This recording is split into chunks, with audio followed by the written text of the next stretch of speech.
Thanks for being back with us. It's great to see you. The contempt vote is a great start, but how long will the DOJ be given before there's a vote to actually arrest Garland? I'm hoping very soon that will happen, and great to be with you, Allison, because the double standard here is just appalling. When we see how Republicans are held to certain standards, Democrats seem to just get away with everything, and it's high time that Merrick Garland and really many other Democrats are called to account. That's exactly right. It is far past time they are held to account, so we are all eagerly awaiting that. But, I'm not really sure we need to hear her recordings. I mean, we hear the reality of Biden's dementia every time he speaks. Real accountability is the real issue here.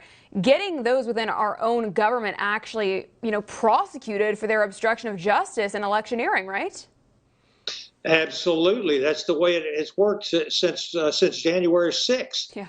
With the January 6th Commission, and then the FBI and the jurisdiction here in D.C. holding really political prisoners for 3.5 years, holding them accountable when they get off. As I said earlier in our conversation, they get off scot-free. It's no question that the DOJ has been weaponized against Joe Biden's political opponents. We're seeing it over and over and over again. Yeah, we are, and it is devastating what's happening to the innocent Americans who are just rotting away in prison while the leaders of our country get to just run free. It's just amazing. But, it's very hard to hold deep state criminal communists accountable when they're the top investigative and law enforcement body. In a spitball to the face of Americans, they claim they investigated themselves and found no wrongdoing or collusion with Alvin Bragg and his hush Trump trial. Congressman, what is the plan for the accountability for the criminals within the DOJ and the FBI? Well, the first thing we need to do is to hold them accountable by having them found to have avoided what they were supposed to be doing to begin with. And I can tell you that I'm looking forward to having Bragg and Colangelo and having their testimony before our weaponization committee. And then Hunter Biden's verdict, now that that's come around, it's nothing more than a cheap shot by the left to show that they are impartial, and to say that they did an internal investigation and found nothing. That's total malarkey. And I will say this too, Allison, the comparison that I'm hearing right now of Trump versus Hunter, I think that's totally insufficient. It should be Trump comparison to Hillary. Here we have the Steele dossier paid for completely by Hillary Clinton. And then she called that a legal expense. And she was fined a paltry $8,000. And Trump has 34 felony convictions, $500 million in fines, and Hillary is scot-free. Bleach bidding, smashing her phones and everything else, and nothing happening. It is there again. You've got a total double standard, and then it's just I think Americans are absolutely fed up with seeing the elite get away with everything, and everybody else not getting away with anything. That's exactly right. It's rules for thee, but not for me. And we've seen that time and time again with the Democrat Party. It really is just sheer and utter hypocrisy. And I think Americans are fed up, as you rightfully point out. As you mentioned, though, yesterday, Hunter Biden was found guilty on the gun charges, something that really only happened because of whistleblowers and a judge who refused to accept Weiss's sweetheart deal. Now, even though the jury is to be credited for a right result, we know this was just DOJ crumbs to distract us from the real Biden crimes of selling influence, right? Would you agree? Absolutely. Bribery and influence peddling.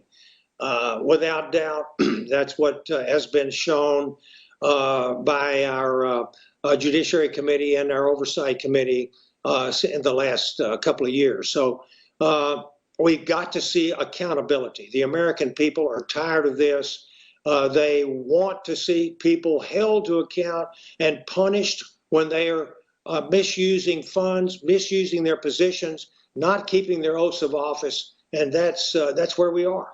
Yep, it is where we are indeed, unfortunately. And of course, too, none of this would be complete without the legacy media, right, who has also been working overtime to use this result as proof that the DOJ is fair.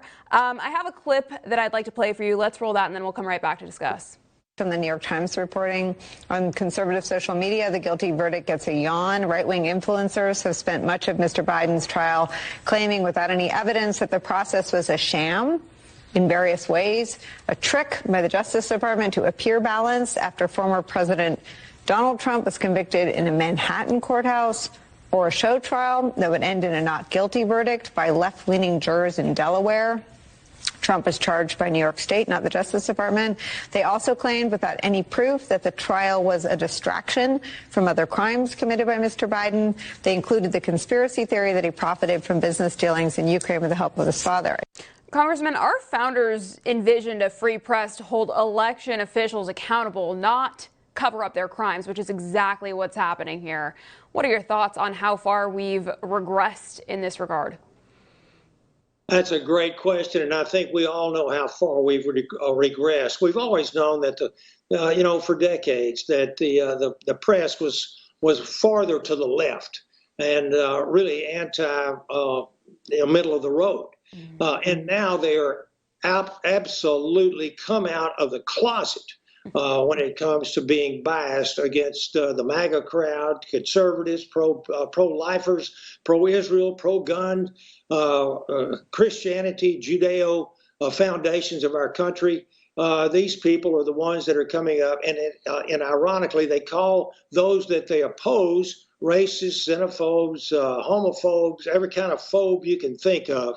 But it's absolutely time, I think, and I think as November approaches, I believe the Democrats are going to be in for an unpleasant surprise, because I think people are absolutely fed up with the press and how they are covering up for this radical Democrat Party. Yeah, I think people are for sure fed up, and I hope we can change that at the ballot box in November. But, I have my skepticism with that as well, given what happened the last election. So I guess we will wait and see and hopefully remain positive in the meantime. But while we are on the topic of deep state crimes, whether or not anyone really understands that January 6th was indeed a Fedsurrection, there is no debate that former Speaker Pelosi could have and chose not to call in the National Guard.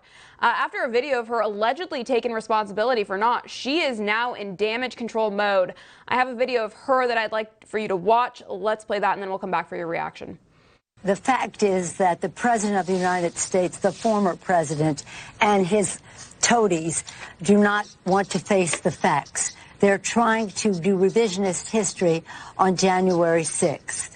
But we cannot let us be dragged into their, again, false impression of what happened that day. They know what happened that day. So is the GOP rewriting history now? No, we're trying to show the real history of what happened prior to J6 and during J6.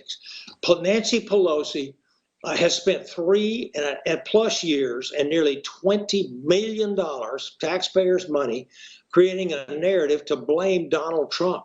When we see footage, which has been exposed by my good friend from Georgia, Barry Loudermilk, where she has admitted that she takes responsibility in this footage for what happened then. She was offered National Guard troops, which she turned down, did not like the optics of it, quote unquote. But I'll tell you this, Democrat elitists like Nancy Pelosi absolutely lie through their teeth about January 6th because they want to steer clear of any responsibility, as with every other problem in America that they've caused with their policies. And they don't take accountability because they're simply not made to. They control the Department of Justice.